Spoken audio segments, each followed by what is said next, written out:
I wanted to ask you, you obviously, were, in the PR communication space in the corporate world.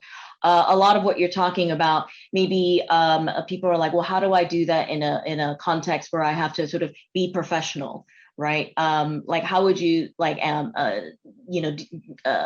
practice some of what we've been talking about, but in a context where maybe it's not quite the real world. There's like you have to sort of be professional, or where you feel like you have to be professional. So I would come back to this, which is it's about you. Mm, What kind of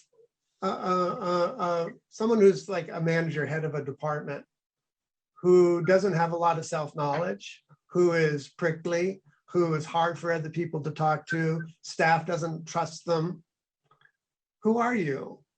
What sort of environment are you creating? Is there goodwill in your department? Do you have standards for how people treat each other? Are you respectful to the people? mm-hmm. Are they respectful to each other?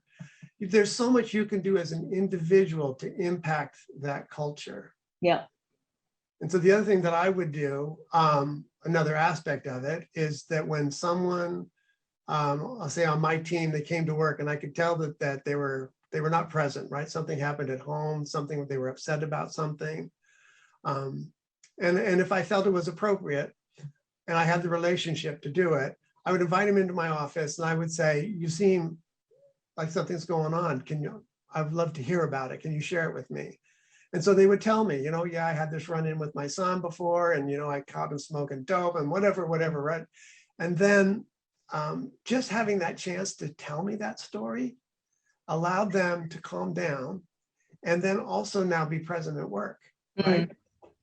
So it's a very solid business proposition to figure out how to have the appropriate level of relationships. It's got to be more than what is typical in business. It's not going to be a therapy session though, right?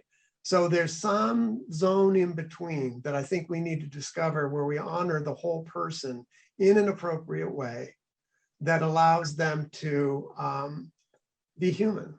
Mm-hmm.